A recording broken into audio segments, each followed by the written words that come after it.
नमस्कार दोस्तों, हमने कई बार हवाई जहाज को आसमान में उड़ते देखा है, पर क्या आप जानते हैं कि जेट एयरलाइनर कैसे काम करता है? आइए एयरफ्रेम से शुरू करते हैं। हजारों विशेष रूप से निर्मित क्षति प्रतिरोधी पैनल रिवेट किए गए हैं या अन्यथा एयरफ्रेम नामक हल्के अंतर्निहित आधार से जुड़े हुए हैं। पैनल और फ्रेम एक साथ मिलकर एक बहुत मजबूत अपेक्षाकृत हल्के शिल्प बनाते हैं। इनमें से कई भाग, विशेष रूप से बाहरी पैनल, कार्बन फाइबर प्रबलित सामग्री से बने होते हैं। हालांकि पारंपरिक एल्यूमीनियम और एल्यूमीनियम मिश्र धातु का भी उपयोग किया जाता है। ऊर्ध्वाधर फ्रेम क्रॉस सेक्शनल ट्यूब आकार को रेखांकित करते हैं, जो नाक से पूंछ तक फैले हुए लंबे समय तक जुड़े होते हैं, और इनके बीच स्ट्रिंगर्स, इंटरकोस्टल और सबफ्रेम का एक विशाल नेटवर्क होता है। नाक पर रेडोम नीचे एक मौसम रडार एंटीना को ढाल देता है, जबकि उचित कामकाज के लिए विशिष्ट रेडियो आवृत्तियों को गुजरने देता है। एक double layered bird strike barrier उसके पीछे स्थित है। फ्लोर बीम फ्रेम से जुड़ते हैं और फ्लोर पैनल को सहारा देते हैं। उच्च श्रेणी के पैनल उच्च यातायात क्षेत्रों और कॉकपिट या फ्लाइट डेक में उपयोग किए जाते हैं, जबकि यात्री बैठने वाले क्षेत्रों के नीचे निम्न श्रेणी के पैनल होते हैं। प्रेशर बल्कहेड प्रबलित धातु अवरोध होते हैं, जो विमान के दबाव वाले क्षेत्रों को गैर दबाव वाले क्षेत्रों से अलग करते हैं। मनुष्य लगभग 14 SI वायु दाब के आदी है। यात्री विमान आमतौर पर समुद्र तल से 31,000 और 38,000 फीट की ऊंचाई पर उड़ते हैं, जहां वायु दाब मात्र 4 SI या उससे कम होता है। इस प्रकार विमान के अधिकांश भाग उड़ान के दौरान दबाव वाले होते हैं। इन क्षेत्रों में फ्लाइट डेक और यात्री क्षेत्र, उपकरण बे और कार्गो डिब्बे शामिल हैं। गैर दबाव वाले क्षेत्र रेडोम, लैंडिंग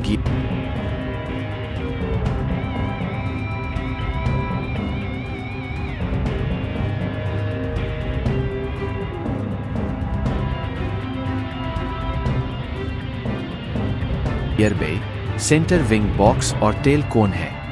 पंख विमान के केंद्र के पास जुड़ते हैं। एक centre wing box wing frame को धर के साथ जोड़ता है। कील बीम अतिरिक्त सहायता प्रदान करता है। विंग टू बॉडी फेयरिंग कील बीम से जुड़ी होती है और इस महत्वपूर्ण विंग अटैचमेंट पॉइंट को घेरने और मजबूत करने के लिए बाहरी लॉन्गरॉन की एक जोड़ी होती है।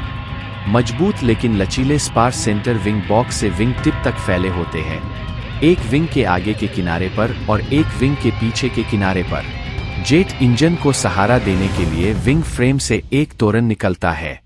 टाइटेनियम लिंक विंग से तोरन तक फैले होते हैं और तनाव बोल्ट एल्यूमीनियम और टाइटेनियम प्लेटों को एक अविश्वसनीय रूप से मजबूत और लचीले कनेक्शन के लिए जोड़ते हैं। विमान के पीछे या पीछे की ओर बढ़ते हुए हम ऊर्ध्वाधर और क्षैतिज स्टेबलाइजर्स को उनके अतिरिक्त फ्रेम सपोर्ट और टेल कोन के साथ देखते हैं, जिसमें सहायक पावर यूनिट या APU होता है। विंडशील्ड और साइड विंडो रासायनिक रूप से मजबूत ग्लास की 3 परतों से बने होते हैं, जो एंटी स्टैटिक कोटिंग से ढके होते हैं।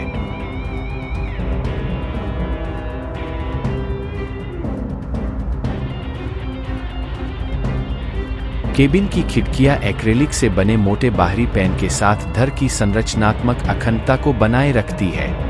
यात्री की तरफ एक अतिरिक्त सुरक्षात्मक एक्रेलिक पैन है, जिसमें दबाव और तापमान को बराबर करने के लिए एक छेद और एक एयर गैप है।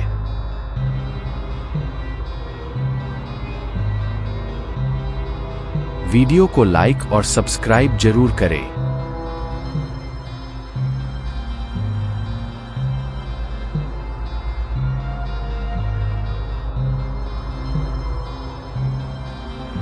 दरवाजे स्टारबोर्ड की तरफ संबंधित सर्विस दरवाजे के साथ आगे और पीछे यात्री दरवाजे हैं। कार्गो एक्सेस दरवाजे भी स्टारबोर्ड के नीचे है। प्रत्येक विंग के ठीक ऊपर छोटे ओवरविंग आपातकालीन दरवाजे स्थित हैं। दरवाजे खोलने से पहले उन्हें निष्क्रिय किया जाना चाहिए ताकि आपातकालीन स्लाइड तैनात न हो। एक ओवरप्रेशर लाइट, जो दरवाजे के अंदर और बाहर से दिखाई देती है, यह इंगित करती है कि क्या दबाव अंतर सुरक्षित खोलने की अनुमति देगा। एक वेंट पैनल दबाव को बराबर करने में सक्षम बनाता है। आंतरिक कुंडी के हैंडल को घुमाने से दरवाजा खोला जा सकता है।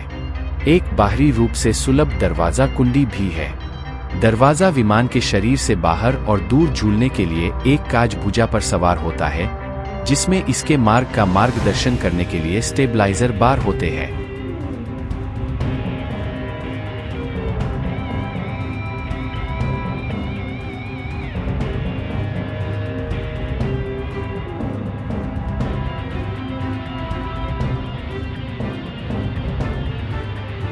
पंख और उड़ान नियंत्रण सतहें। पंख विमान के लिए लिफ्ट उत्पन्न करते हैं। उड़ान नियंत्रण के लिए मुख्य सतहें एलेरॉन, लिफ्ट और पतवार है।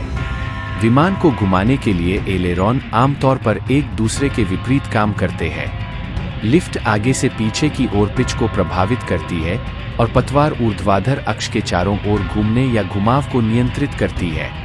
संपूर्ण क्षैतिज स्टेबलाइजर, जिससे लिफ्ट जुड़ी होती है, विमान को एक विशेष दृष्टिकोण पर रखने के लिए घुमाया जा सकता है और बेहतर समायोजन के लिए लिफ्ट को छोड़ दिया जा सकता है। इसे प्राप्त करने के लिए स्टेबलाइजर को एक मोटर चालित उपकरण से जोड़ा जाता है, जो थ्रेडेड रॉड को ऊपर या नीचे ले जा सकता है। द्वितीयक उड़ान नियंत्रण सतहें इन प्राथमिक प्रणालियों की सहायता करती है। पंख पर अग्रणी किनारे के स्लैट और पीछे के किनारे के फ्लैप उच्च लिफ्ट उड़ान प्रणाली के रूप में जाने जाते हैं। स्लैट और फ्लैप दोनों ही पंख से बाहर की ओर एक घुमावदार नीचे की ओर गति में विस्तारित होते हैं, जो नाटकीय रूप से पंख के आकार को बदल देता है, जिससे बहुत अधिक खड़ी चढ़ाई कोण की अनुमति मिलती है, जबकि टेकऑफ के लिए और क्रूजिंग ऊंचाई पर चढ़ने के दौरान स्टॉल की संभावना को भी कम करता है। घुमावदार स्लैट पावर ड्राइव यूनिट से जुड़ी शाफ्ट की एक पंक्ति द्वारा संचालित राइड ऑन गियर का समर्थन करता है। फ्लैप के लिए एक फ्लैप कैरिज अपने एक्चुएटर आर्म द्वारा संचालित बाहर की ओर रोल करता है, क्योंकि सहायक फ्लैप ट्रैक बीम कम हो जाता है। मल्टीफंक्शन स्पॉइलर की एक पंक्ति विंग के अनुगामी किनारे पर स्थित है, जो रोल नियंत्रण के साथ एलेरॉन की सहायता करती है। धर के पास विशेष ग्राउंड स्पॉइलर लिफ्ट डंपिंग प्रभाव के लिए सिंक में काम करते हैं। लैंडिंग के दौरान डाउनफोर्स बनाते हैं, ताकि विमान को रनवे पर प्रभावी ढंग से चिपकाया जा सके, विमान को धीमा किया जा सके और पहियों पर वजन डाला जा सके, जिससे व्हील ब्रेकिंग हो सके। विंग टिप और विंगलेट के साथ स्टैटिक डिस्चार्जर है, जो लचीली धातु की छड़ें है, जो विमान के हवा में यात्रा करते समय घर्षण से निर्मित स्थिर बिजली को डिस्चार्ज करती है।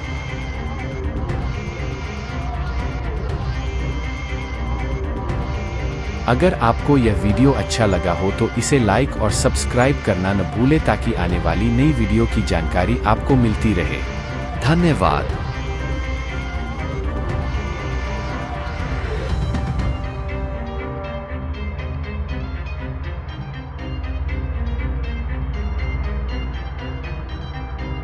Landing gear. विंग के एक मजबूत हिस्से में मुख्य लैंडिंग गियर के लिए अटैचमेंट है, जो उड़ान के दौरान विंग और बॉडी के अंदर टिके रहते हैं। एक हाइड्रोलिक रिट्रैक्शन एक्चुएटर मुख्य लैंडिंग गियर स्ट्रट से इस तरह से जुड़ा होता है कि गियर लैंडिंग के लिए स्थिति में घूम जाए। बेयरिंग डोर घूर्णन क्रिया के साथ घूमते हैं। जब लैंडिंग गियर पूरी तरह से तैनात हो जाता है, तो एक टिका हुआ साइड ब्रेस और लॉकिंग अपने एक्चुएटर के साथ लैंडिंग गियर को मजबूती से लॉक रखता है। ये घटक स्टोविंग के लिए लैंडिंग गियर के साथ अनलॉक और फोल्ड होते हैं। नाइट्रोजन और तेल से भरे स्ट्रट्स लैंडिंग के दौरान शॉक एब्जॉर्बर के रूप में भी काम करते हैं। साथ ही हाइड्रोलिक शिमी डैम्पर भी लगाया जाता है, जो अत्यधिक लैंडिंग बलों के दौरान होने वाली शिमी या कंपन को कम करता है। प्रत्येक पहिए में एक भारी भरकम कार्बन ब्रेक स्टैक होता है। रोटर पहिए के अंदर की चाबियों से मेल खाते हैं, इसलिए वे एक साथ घूमते हैं। स्टेटर घुरी से जुड़े होते हैं और स्थिर होते हैं।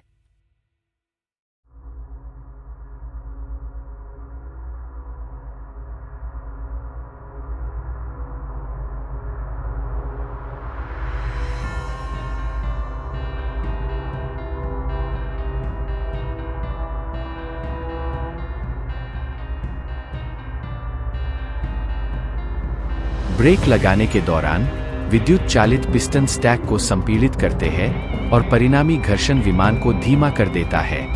मुख्य लैंडिंग गियर की तुलना में नाक लैंडिंग गियर में थोड़े छोटे टायर और ब्रेक होते हैं और रैक और पिनियन स्टीयरिंग सिस्टम के अतिरिक्त के साथ समान तरीके से संचालित होते हैं।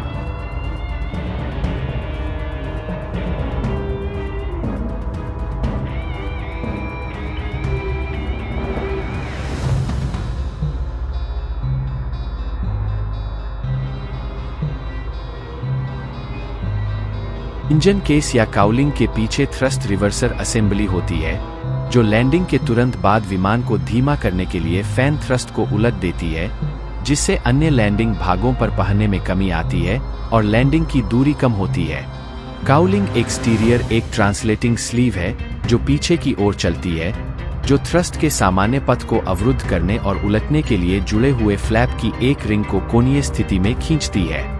सहायक पावर यूनिट एपीयू एक बैकअप पावर स्रोत है जो cabin air conditioning, cockpit avionics आदि जैसी चीजों को ऊर्जा की आपूर्ति कर सकता है जब विमान जमीन पर होता है और अभी तक एयरपोर्ट पावर स्रोत से जुड़ा नहीं होता है। एपीयू मुख्य इंजनों को स्टार्ट करने के लिए शक्ति भी प्रदान करता है। एपीयू से दबाव वाली हवा इंजन में एक छोटे टरबाइन उपकरण को घुमाती है, जो मुख्य गियरबॉक्स और इंजन के आंतरिक भाग को घुमाता है, जिससे ईंधन और वायु प्रवाह प्रक्रिया शुरू होती है, जिस पर जेट इंजन काम करते हैं। एपीयू अपने आप में एक गैस जनरेटर है, जो जेट इंजन के मूल के समान सिद्धांतों पर चलता है। एपीयू में एक इलेक्ट्रिक बैटरी से चलने वाला स्टार्टर है। विमान के पीछे एक पोर्ट के माध्यम से हवा खींची जाती है। इसे ईंधन के साथ मिलाया जाता है और प्रज्वलित किया जाता है, और परिणामी दहन एक टरबाइन को विभिन्न उद्देश्यों के लिए अधिक हवा पर दबाव डालने या इलेक्ट्रिक जनरेटर चलाने के लिए प्रेरित करता है। एपीयू विमान के पीछे से बाहर निकलता है। ईंधन केंद्र बॉक्स और अधिकांश आंतरिक पंख क्षेत्र ईंधन टैंकों की एक विशाल प्रणाली बनाते हैं। वही पसलियां जो विंग संरचना प्रदान करती है, कटआउट के साथ बाफल बन जाती है, जो ईंधन को टैंक के माध्यम से यात्रा करने देती है।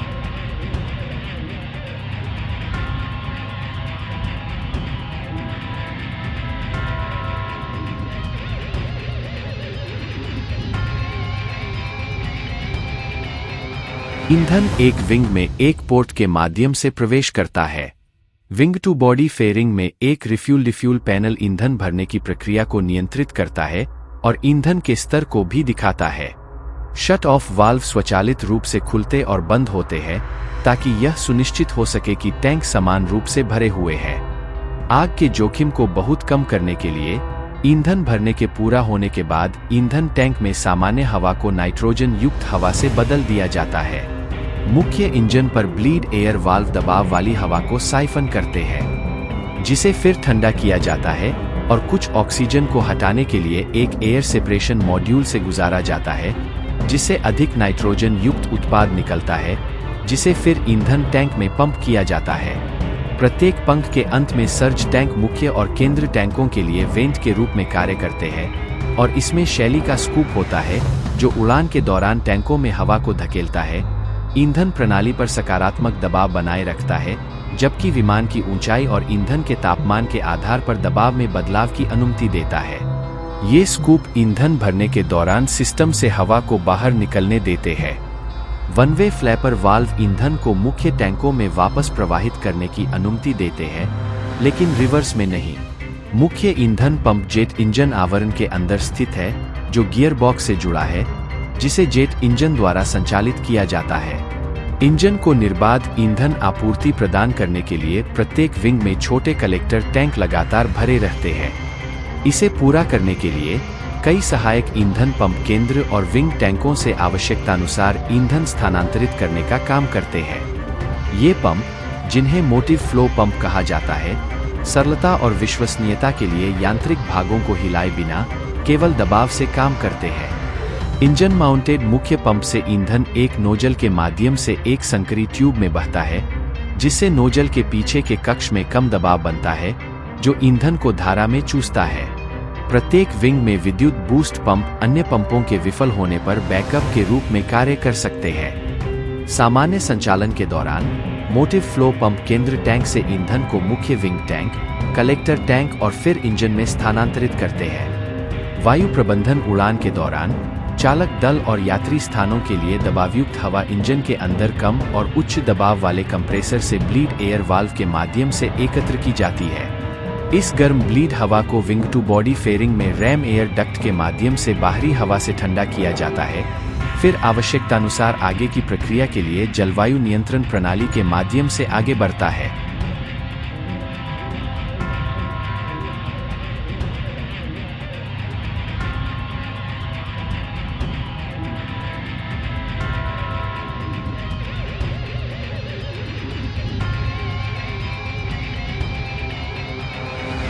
ग्राउंडेड होने पर बाहरी एयर कंडीशनिंग स्रोत से जुड़ने के लिए कम दबाव वाला ग्राउंड कनेक्शन भी है।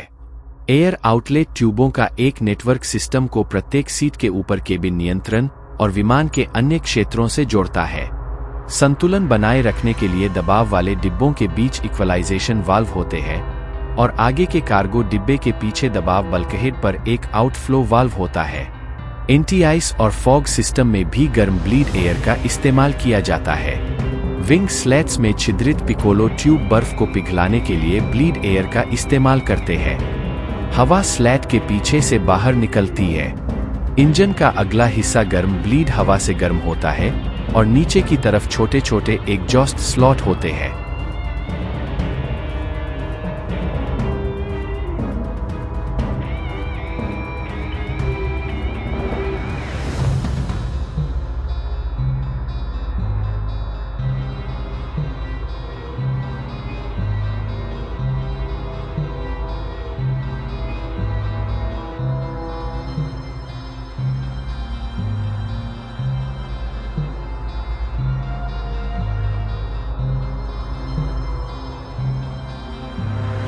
कॉकपिट में विंडशील्ड और साइड विंडो में कांच की परतों के बीच हीटिंग फिल्म होती है। इलेक्ट्रिकल विमान के निचले हिस्से में दो इलेक्ट्रिकल उपकरण बे होते हैं। आगे का उपकरण बे फ्लाइट डेक के ठीक पीछे होता है और बीच का उपकरण बे पंखों के पीछे होता है। ये डिब्बे इलेक्ट्रॉनिक्स, कंप्यूटर आदि की एक चक्करदार सरनी से भरे हुए हैं, जो इस जटिल हवाई जहाज पर कई प्रणालियों को चलाने के लिए है। प्रत्येक इंजन से जुड़े जनरेटर विद्युत शक्ति का मुख्य स्रोत है। एपीयू बैकअप पावर प्रदान कर सकता है। 3 अलग-अलग विद्युत शक्ति केंद्र landing gear, high lift flight system, brake, tyre pressure monitor और कई अन्य महत्वपूर्ण प्रणालियों के वितरण को नियंत्रित करते हैं। आगे के उपकरण डिब्बे में 2 प्राथमिक उड़ान नियंत्रण कंप्यूटर है। मध्य उपकरण डिब्बे में बैकअप वैकल्पिक उड़ान कंप्यूटर है। हाइड्रोलिक्स 3 अलग-अलग हाइड्रोलिक सिस्टम है। सिस्टम 1 और 2 एक सिस्टम के विफल होने की स्थिति में निरर्थक है।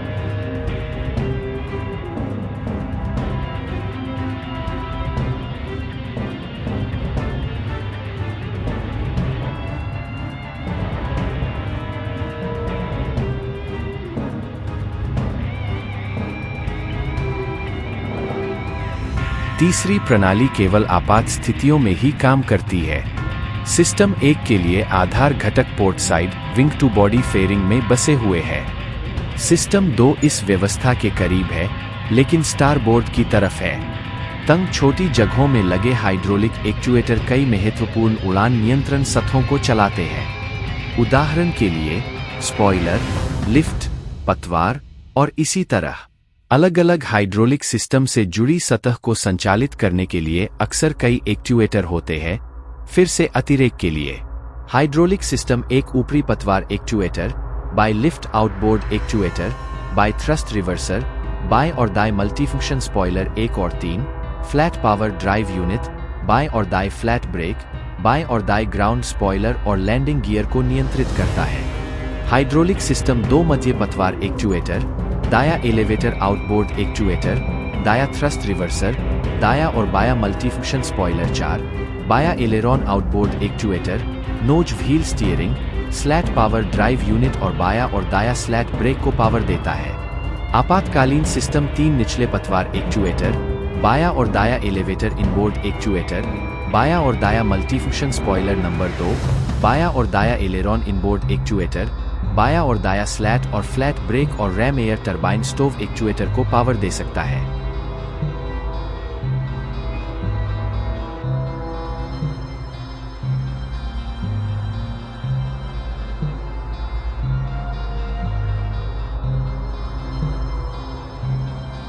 पानी और अपशिष्ट। इस विमान में 3 बाथरूम हैं, एक फ्लाइट डेक के पीछे आगे और 2 पीछे। आगे और पीछे के गैली स्टेशनों पर सिंक भी है। पंप पीछे के फ्लोर पैनल के नीचे लंगर डाले हुए 42 गैलन टैंक से पानी खींचते हैं। एक गर्म कंबल और गर्म पानी की लाइनें पानी को जमने से बचाती है।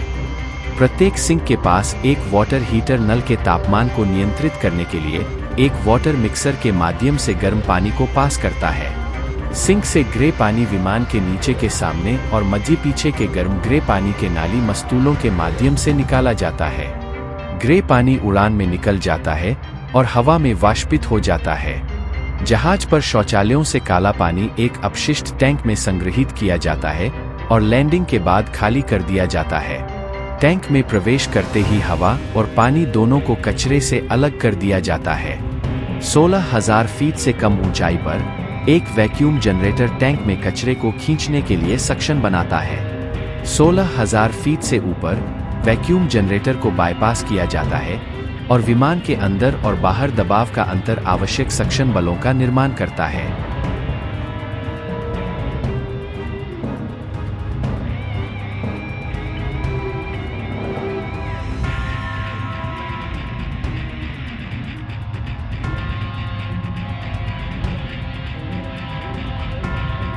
आगे और पीछे के गैली स्टेशनों में प्राथमिक चिकित्सा किट, फ्लैशलाइट, अग्निशामक यंत्र, चालक दल के जीवन रक्षक जैकेट, मेगाफोन और पोर्टेबल ऑक्सीजन सिलेंडर होते हैं, जो चालक दल के सदस्यों को 15 मिनट तक ऑक्सीजन प्रदान करते हैं। ऑक्सीजन जनरेटर सीटों की प्रत्येक पंक्ति के ऊपर स्थित होते हैं। यदि केबिन में दबाव कम हो जाता है, तो मास्क खुल जाते हैं और रासायनिक प्रतिक्रिया से लगभग 13 मिनट तक ऑक्सीजन उत्पन्न होती है। यदि दुर्घटना का पता चलता है, तो आपातकालीन लोकेटर ट्रांसमीटर स्वचालित रूप से सक्रिय हो जाता है। यह ट्रांसमीटर एक संकेत उत्सर्जित करता है, जिसका उपयोग विमान का पता लगाने में मदद के लिए किया जा सकता है। विमान पहचान मॉड्यूल विमान विशिष्ट डेटा के साथ स्थान ट्रांसमीटर प्रदान करता है। प्रत्येक यात्री और सेवा द्वार में नीचे के डिब्बे में दरवाजे पर लगे स्लाइड्स भरे होते हैं।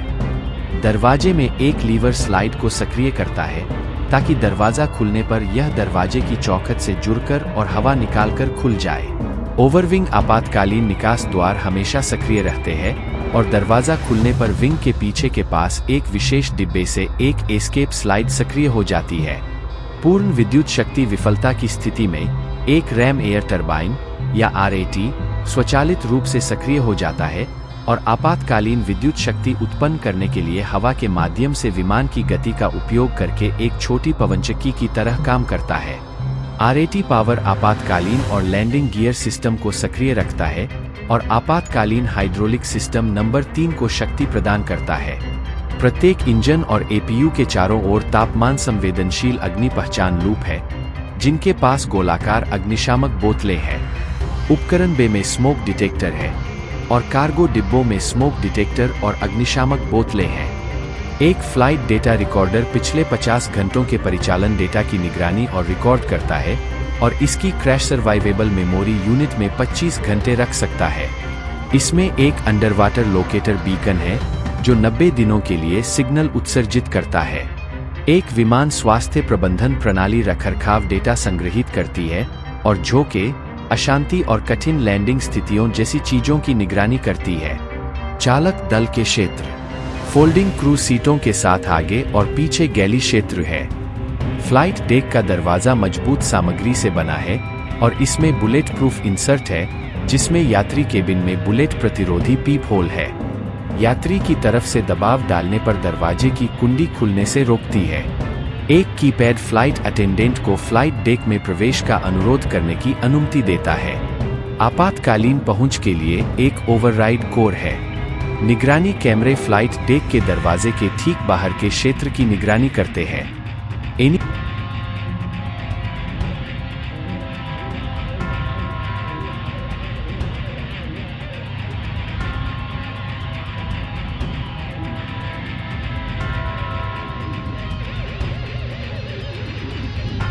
बाहरी प्रकाश व्यवस्था और एंटेना विमान की दृश्यता के लिए नेविगेशन लाइट जोड़े में लगाई जाती है, ताकि बल्ब जलने की स्थिति में बचा जा सके।